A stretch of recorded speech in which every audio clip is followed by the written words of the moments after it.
दोस्तों नमस्कार, मैं रमेश भंसाली और एस्ट्रा हेल्थ केयर के इस मिशन में हम लगातार आपको जानकारी दे रहे हैं कि गर्भावस्था के दौरान आपको क्या करना है। खरगोन जिले की जाने माने स्त्री रोग विशेषज्ञ डॉक्टर रक्षा मुजंदे फिर हमारे साथ में है। हमने गर्भावस्था के 9 माह में क्या क्या करना है और उसे 3 फेज में हम जो बताना चाह रहे थे। पिछले 2 इंटरव्यूज आपने देखे मैडम के, पहले 3 माह में क्या करना है, अगले 3 माह में क्या करना है, लेकिन अब वो दौर आ चुका है जो बिल्कुल फाइनल दौर है। आखिरी तिमाही जब गर्भावस्था के दौरान जो होती है उसमें क्या क्या खास बातों का ध्यान रखना है, मैडम के पास फिर से आ चुके हैं। मैडम आपको परेशान तो नहीं कर रहे? बिल्कुल भी नहीं, और ये मेरी खुशी है कि आप लोग ये सब जानकारी हमारे थ्रू पेशेंट्स को पहुंचा रहे हैं जी। तो अब मैम ये जो तीसरी तिमाही, जैसा कि आपने पिछले इंटरव्यू में भी कहा था कि वो बड़ी खास होगी और कुछ खास बातों का ध्यान रखना है, तो हमारे दर्शक जानना चाहते हैं और बहुत कमेंट्स भी हमें इस बारे में आ रहे हैं कि लगातार कि जल्दी से बताइए। तो अब तीसरी तिमाही में क्या ध्यान रखना है? तीसरी तिमाही बहुत ही इम्पोर्टेंट होता है, बहुत ही ज़रूरी होता है, और पेशेंट के घर वालों को इसके बारे में बहुत अवेयर रहना चाहिए और इसको बहुत इम्पोर्टेंस देना चाहिए कि ये समय अब आखिरी पड़ाव तक पहुंच चुका है और हमारे 9 महीने की मेहनत जो रहती है वो आखिरी रिजल्ट तक जब पहुंचने वाले, तो इसको बहुत इम्पोर्टेंस देना रहेगा।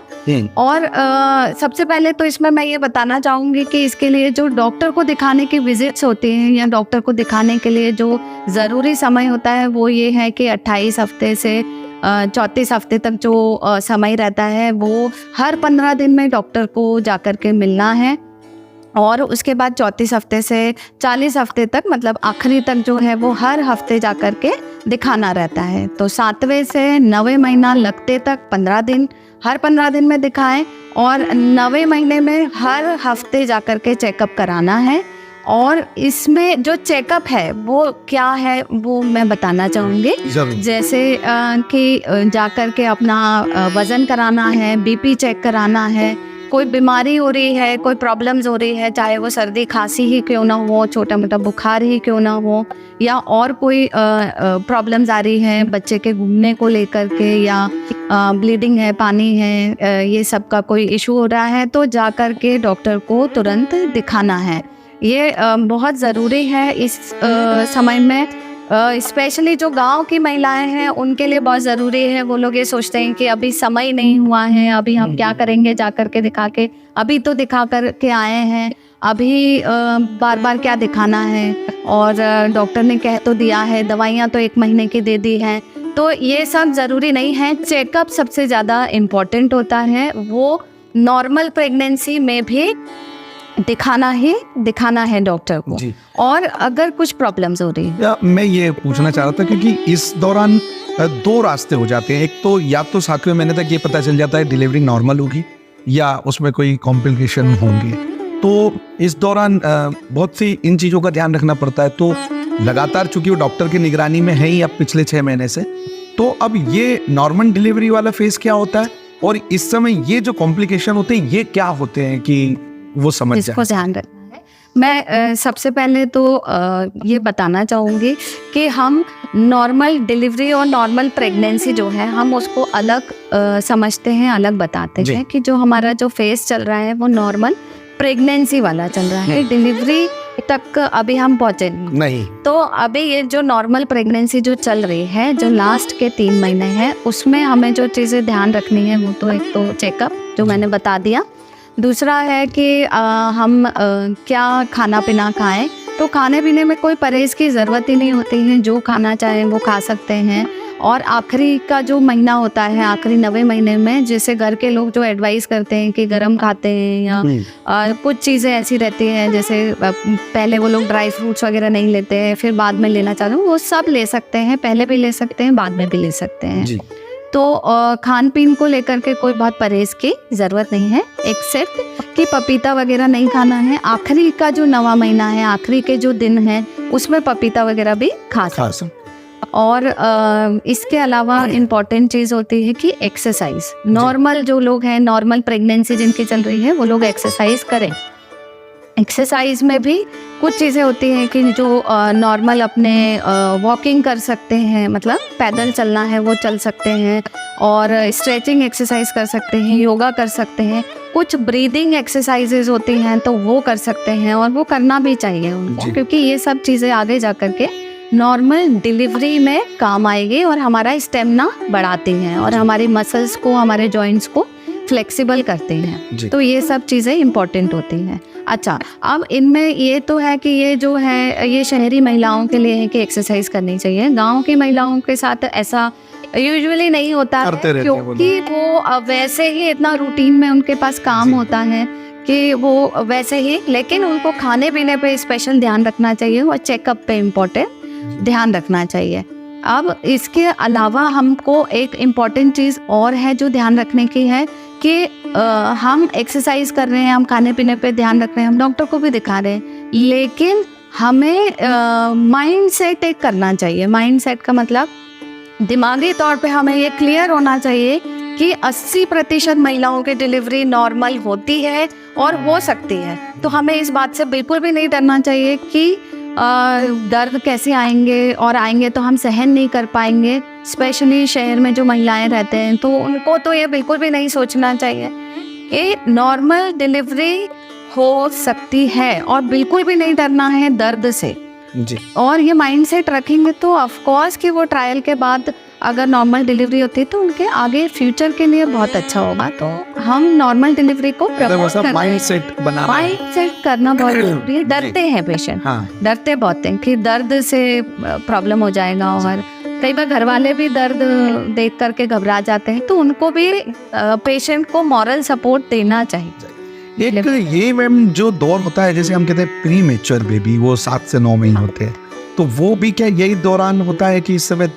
मैं वही बताना चाहूँगी कि कॉम्प्लिकेशंस जो हैं, जैसे ये तो अभी हम नॉर्मल डिलीवरी, नॉर्मल प्रेगनेंसी की बात कर रहे हैं, लेकिन कब इमरजेंसी में हमको डॉक्टर को दिखाना चाहिए, ये 2-4 चीज़ें रहती हैं। जैसे कि पेट में बहुत दर्द होने लग गया है, और कोई ब्लीडिंग हो रही है, खून जाने लगा है, या पानी जाने लगा है, या बच्चा जो है जो महसूस होता है घूम रहा है कि नहीं घूम रहा है या कम घूम रहा है, और इसके अलावा कोई बहुत तेज़ बुखार आ रहा है, या कोई अनयूजुअल सा, कोई बहुत अजीब सा सिम्टम लग रहा है जो नॉर्मल से अलग लग रहा है, तो तुरंत डॉक्टर को संपर्क करना चाहिए।